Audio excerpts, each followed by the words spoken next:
dengan firman-Mu. Dalam nama Yesus kami berdoa. Haleluya. Saudara percaya berkata amin. Mari silakan duduk saudara. Saya percaya hari ini adalah hari yang bersejarah bagi setiap kita, terutama buat Hendra dan Ime hari ini. Baik, sebelum saya memberkati akan pernikahan kudus kita ini, saya ingin membacakan firman Tuhan di dalam Matius 19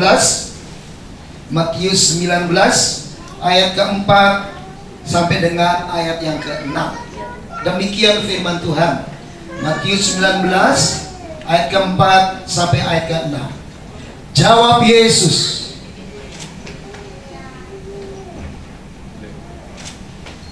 "Tidakkah kamu baca bahwa Dia yang menciptakan manusia sejak semula, menjadikan mereka laki-laki dan perempuan, dan firman-Nya, sebab itu laki-laki akan meninggalkan ayah dan ibunya dan bersatu dengan istrinya, sehingga keduanya itu menjadi satu daging. Demikianlah mereka bukan lagi dua, melainkan satu. Karena itu, apa yang telah dipersatukan Allah tidak boleh diceraikan manusia."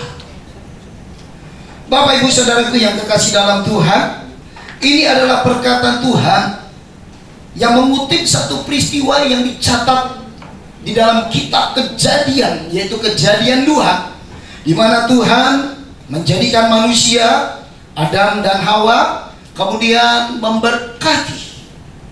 Dan peristiwa ini menjadi suatu peristiwa di mana setiap manusia, laki-laki dan perempuan, mereka memasuki pernikahan. Tentunya Bapak Ibu Saudara, pernikahan ini adalah pernikahan untuk menuju pada satu kesatuan. Sebab di dalam Alkitab, sejak dari pembukaan firman, yaitu dalam kitab Kejadian sampai dengan kitab Wahyu pasal yang ke-22, isi Alkitab berbicara tentang pernikahan. Pernikahan itu menjadi sesuatu yang sakral. Pernikahan itu menjadi sesuatu yang serius, bukan sebagai suatu permainan atau sebagai kawin kontrak, tidak. Tapi pernikahan di mata Allah adalah sesuatu yang serius. Sebab itu, maka di dalam ayat ini berkata yang tadi saya bacakan, bahwa karena Tuhan yang menjadikan, maka tidak boleh ada satu orang pun atau siapapun yang menceraikan pernikahan. Sebab itu pernikahan itu harus menjadi satu kesatuan yang kokoh. Sebab setelah Allah memberkati Adam dan Hawa, Allah berkata bahwa seorang laki-laki akan meninggalkan ayah dan ibunya, lalu bersatu dengan istrinya, dan mereka menjadi satu, bukan dua lagi. Jadi kesatuan ini adalah kesatuan yang harus diteguhkan, kesatuan yang harus dikokohkan lewat firman dan lewat Roh Kudus. Sebab itu hari ini kita nanti akan melihat pemberkatan pernikahan, penyatuan di antara mereka.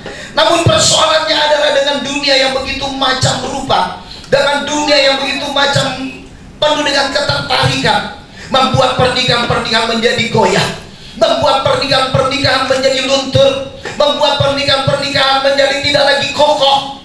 Sebab itu hari ini ada hal-hal yang perlu diperhatikan, terutama buat Hendra dan juga buat Ime. Itu tentang pernikahan. Bagaimana caranya pernikahan bisa menjadi kokoh? Yang pertama, yaitu Kolose 3 ayat 14 dikatakan demikian. Di dalam Kolose 3 ayat 14, saya akan bacakan buat saudara-saudara.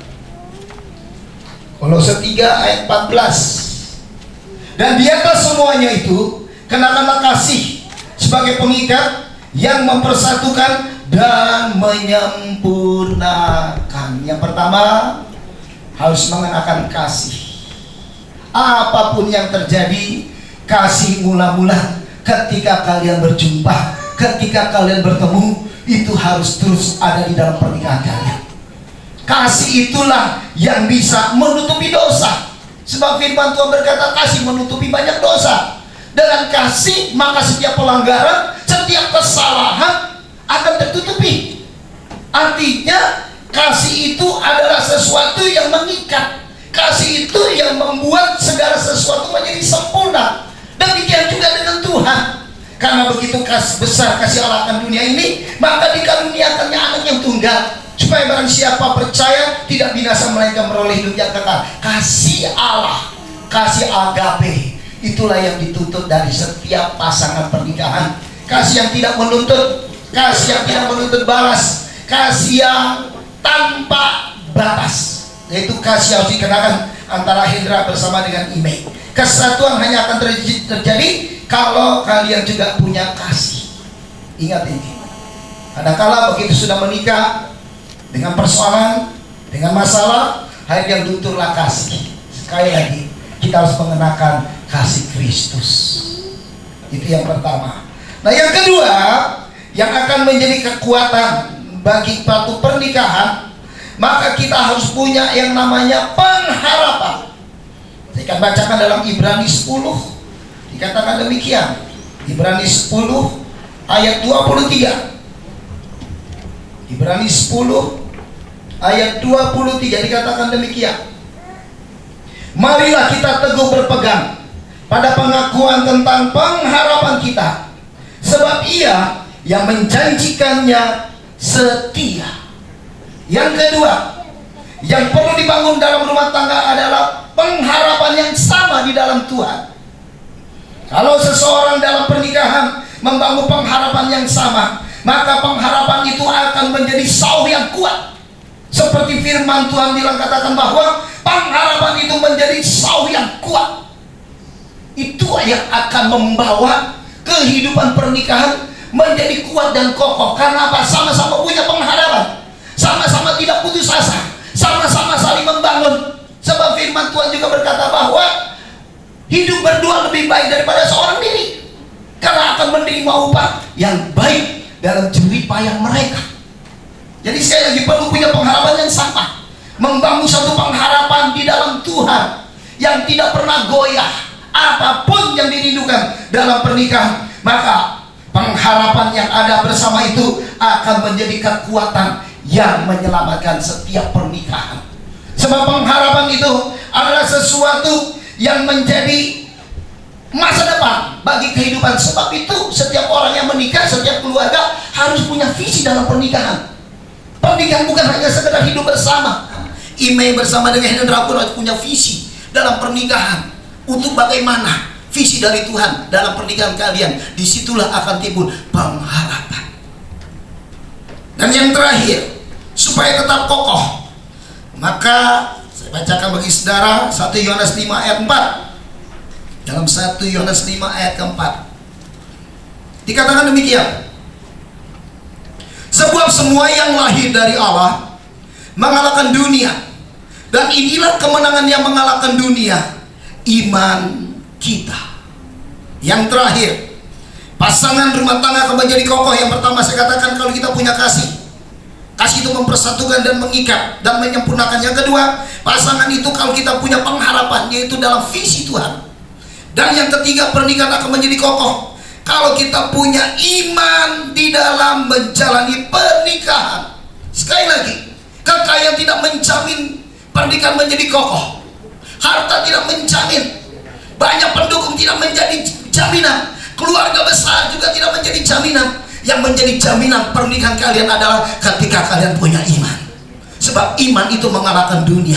Dari yang tidak ada menjadi ada, dari yang tidak mungkin menjadi mungkin. Amin. Sebab itu bangun iman bersama-sama, miliki satu iman, satu pengharapan, miliki juga satu kasih. Sebab seluruh Alkitab ini hanya berbicara tentang iman, pengharapan, dan kasih. Seluruh buku ini berbicara itu. Sebab itu maka penting untuk bisa bersatu, tetap teguh dalam kasih mula-mula, tetap teguh dalam pengharapan, dalam visi Tuhan. Dan yang terakhir, harus tetap teguh dalam satu iman bersama. Itu yang saya sampaikan hari ini untuk pernikahan kalian berdua. Dan saya percaya firman Allah tidak pernah kembali dengan sia-sia. Berikan kemuliaan yang mulia buat nama Tuhan. Baik, sekarang kita akan memasuki pernikahan kudus antara Hendra Pratama Kurniawan dengan Hana Widiana. Karena itu sebelum kita masuk, yang pertama-tama saya ingin mengundang kedua orang tua untuk bangkit berdiri. Saya akan mengajukan pertanyaan-pertanyaan sebagai berikut. Yang pertama, saya mengajukan pertanyaan kepada Hendra Pratama Kurniawan. Bersediakah saudara menerima Hana Widiana sebagai istrimu, memelihara dan mengasihi dia sebagaimana mestinya yang diinginkan oleh Tuhan Yesus Kristus? Apakah jawabmu? Ya, saya bersedia. Kemudian selanjutnya, pertanyaan saya tanya kepada Hana Widiana. Hana Widiana, bersediakah saudari menerima Hendra Pratama Kurniawan sebagai suamimu, memelihara dan mengasihi dia sebagaimana mestinya yang diinginkan oleh Tuhan Yesus Kristus? Apakah jawabmu? Ya, saya bersedia.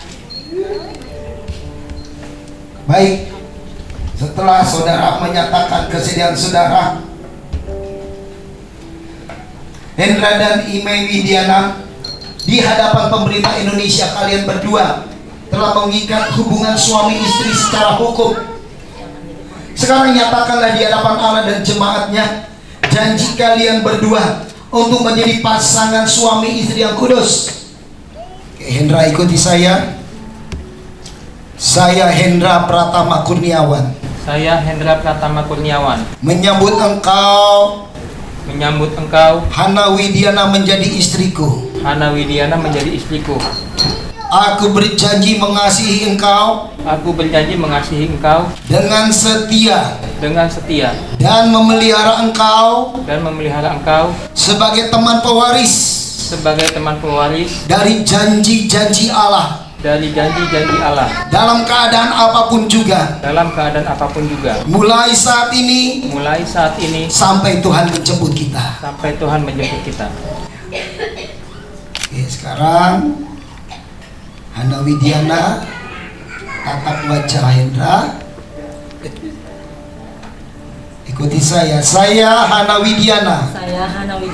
Menyambut engkau Hendra Pratama Kurniawan. Menjadi suamiku. Aku berjanji. Mengasihi engkau. Dengan setia. Dan menghormati engkau. Sebagai seorang kepala rumah tangga. Dan imam yang kudus. Dalam keadaan apapun juga. Mulai saat ini. Sampai Tuhan menjemput kita. Pernikahan biasanya ditandai dengan menggunakan cincin. Cincin adalah gambar satu lingkaran yang tidak ada ujung pangkalnya. Artinya pernikahan sama seperti cincin yang tidak ada putus-putusnya sampai kapanpun juga. Sebab itu Tuhan berkata bahwa tidak ada seorang pun yang boleh menceraikan pernikahan. Jadi artinya sebagaimana cincin tidak pernah putus, yang tetap melingkar, tidak ada ujung dan pangkalnya, maka cincin adalah gambar kesetiaan. Jadi jangan pernah dicopot nanti. Dalam nama Yesus, biar Tuhan kuduskan cincin ini.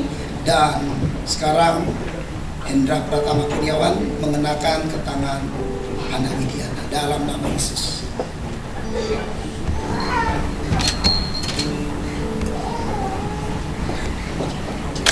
Hana Widiana, aku berikan cincin ini sebagai tanda kasih dan kesetiaanku mulai saat ini sampai selama-lamanya.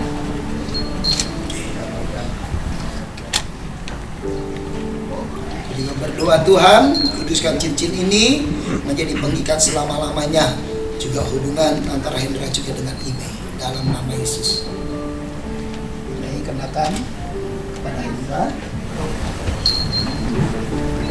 Hendra Pratama Kurniawan, cincin ini kuberikan kepadamu sebagai tanda kasih dan kesetiaanku kepadamu mulai hari ini sampai selama-lamanya.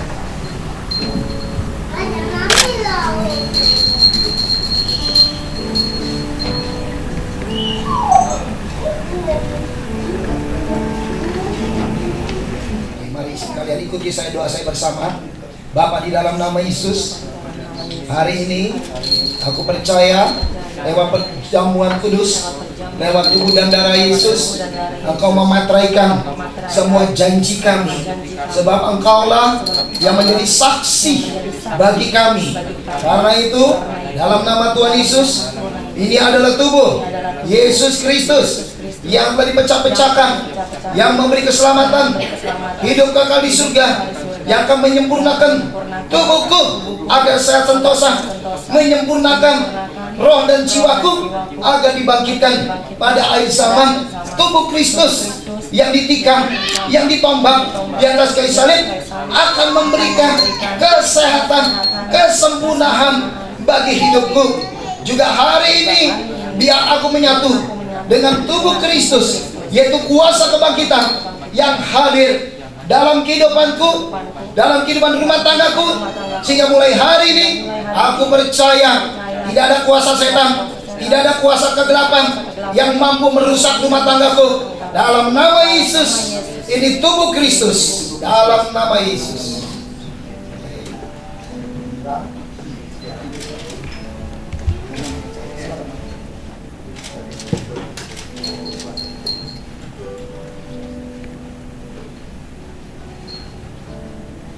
Dalam nama Tuhan Yesus, ini adalah darah Yesus Kristus sebagai perjanjian yang baru dan kekal untuk pengampunan atas segala dosa-dosaku, untuk menjadikan aku orang kudusnya. Dengan darah Yesus kami percaya, kami punya keberanian menghampiri tata kasih karunia Tuhan. Dengan darah Yesus kami percaya keluarga kami, rumah tangga kami dalam